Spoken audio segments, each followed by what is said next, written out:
नमस्कार दोस्तों, स्वागत है आपका। आज हम बात करने वाले हैं फिल्म फेयर अवार्ड्स 2023 के बारे में। फिल्म फेयर अवार्ड 2023 जिसकी दरअसल अभी हाल ही में घोषणा की गई है।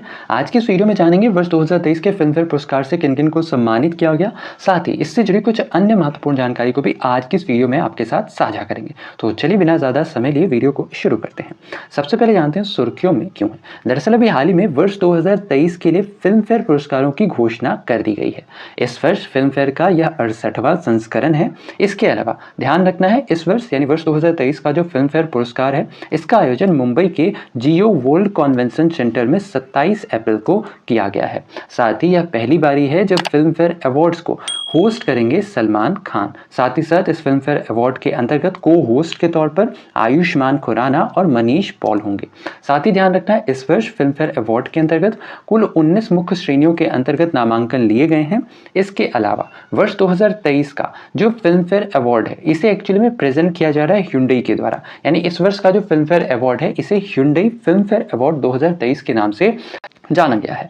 इसके अलावा बात करें फिल्म फेयर अवार्ड से जुड़ी कुछ ऐतिहासिक जानकारी की, तो ध्यान रखना है कि जो फिल्म फेयर अवार्ड है, एक्चुअली में इसकी शुरुआत 1954 में की गई थी। यह भारत के सबसे पुराने फिल्म पुरस्कारों में से एक है। शुरुआत में इसे क्लेयर अवार्ड के नाम से जाना जाता था, बाद में इसका नाम बदल करके फिल्म फेयर अवार्ड कर दिया गया। साथ ही ध्यान रखना है कि जो फिल्म फेयर अवार्ड है, सर्वाधिक बार फिल्म फेयर अवार्ड जीतने का जो रिकॉर्ड है, यह गुलजार के नाम दर्ज है। गुलजार अब तक कुल 20 बार फिल्म फेयर अवार्ड जीत चुके हैं। इसके अलावा बात करें वर्ष 2023 के फिल्म फेयर अवार्ड्स की कंप्लीट लिस्ट, तो यहाँ पर से जो सबसे पहला नाम आता है, यह है बेस्ट फिल्म का। ध्यान रखना है, बेस्ट फिल्म का पुरस्कार यह दिया गया गंगूबाई काठियावाड़ी को। ठीक है, और ध्यान रखना है इस फिल्म के डायरेक्टर का नाम, इस फिल्म के डायरेक्टर कौन है? इस फिल्म के डायरेक्टर है संजय लीला भंसाली। इंपॉर्टेंट है। तो बेस्ट फिल्म का अवार्ड गंगूबाई काठियावाड़ी को दिया गया। इसके अलावा जो बेस्ट एक्टर है, इसका अवार्ड दिया गया राजकुमार राव को, उनकी फिल्म बधाई 2 के लिए। इसके अलावा बेस्ट एक्ट्रेस का जो अवार्ड है, यह दिया गया आलिया भट्ट को, उनकी फिल्म गंगूबाई काठियावाड़ी के लिए।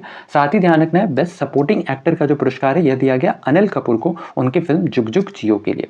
इसके अलावा बेस्ट सपोर्टिंग एक्ट्रेस का जो पुरस्कार है, यह दिया गया सीबा चड्ढा को, उनकी फिल्म बधाई 2 के लिए।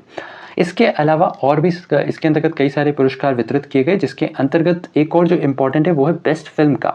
ठीक है, ये क्रिटिक्स के अंतर्गत ध्यान रखना, ये दिया गया बधाई 2 को, जबकि बेस्ट फिल्म का जो अवार्ड है, यह दिया गया गंगूबाई काठियावाड़ी को। इसके अलावा बेस्ट एक्टर क्रिटिक्स चॉइस के अंतर्गत यह दिया गया संजय मिश्रा को, उनकी फिल्म वध के लिए।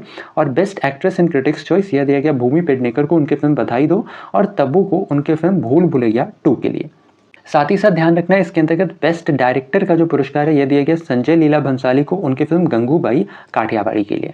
साथ ही यहाँ पर और भी कुछ इंपॉर्टेंट अवार्ड्स हैं, हालांकि ये इतने इंपॉर्टेंट है नहीं। ठीक है, तो इसे आप स्किप भी कर सकते हो। इसके अलावा ध्यान रखना है, इसके अंतर्गत best debut in male category यह दिया गया अंकुश कीडम को, उनकी फिल्म झुंड के लिए। और best debut in female category यह दिया गया एंड्रिया केविशुशा को, उनकी फिल्म अनेक के लिए। साथ ही ध्यान रखना है, लाइफ टाइम अचीवमेंट अवार्ड, ये मोस्ट इंपॉर्टेंट है। ठीक है, लाइफ टाइम अचीवमेंट अवार्ड वर्ष 2023 के अंतर्गत यह दिया गया प्रेम चोपड़ा जी को। इसके अलावा ध्यान रखना है, best playback singer in male category यह दिया गया अरिजीत सिंह को, उनके गाने केसरिया के लिए। जबकि best playback singer in female category यह दिया गया कविता सेठ को, उनकी फिल्म उनके गाने रंगी सारी के लिए। अच्छा, साथ ही ये नया अवार्ड है जो कि फिल्म फेयर के अंतर्गत इंट्रोड्यूस किया गया है। ठीक है, तो ये भी ध्यान रखना है, ये है RD Burman award for upcoming music talent. यह इस वर्ष जो पुरस्कार है, यह दिया गया जानवी श्रीमंकर को। इंपॉर्टेंट है, ध्यान रखना है उनके गाने ढोलीरा के लिए। ठीक है, इसके अलावा भी और भी इसके अंतर्गत कई सारे पुरस्कार दिए गए हैं जो इतने खास इंपॉर्टेंट है नहीं, एग्जाम के लिए तो बिल्कुल भी इंपॉर्टेंट नहीं है। बाकी हमने यहाँ पर कंप्लीट अवार्ड की लिस्ट आपके सामने डाल रखी है, तो आप यहाँ से चेकआउट कर सकते हो। तो ये था हमारा आज का वीडियो, जिसके अंतर्गत हमने बात की वर्ष 2023 के फिल्म फेयर पुरस्कारों की। आशा और उम्मीद की वीडियो आपको इन्फॉर्मेटिव लगा होगा। अगर वीडियो पसंद आया है तो वीडियो को लाइक शेयर, चैनल पर कर रहे हैं तो चैनल को सब्सक्राइब करना बिल्कुल ना भूलें ऐसे इन्फॉर्मेटिव वीडियोज़ के लिए। तो आज के लिए इतना ही, अपना ख्याल रखें, स्वस्थ रहें, सुरक्षित रहें। आपसे फिर अगली वीडियो मुलाकात होगी, तब तक के लिए धन्यवाद, गुड बाय, टेक केयर, जय हिंद।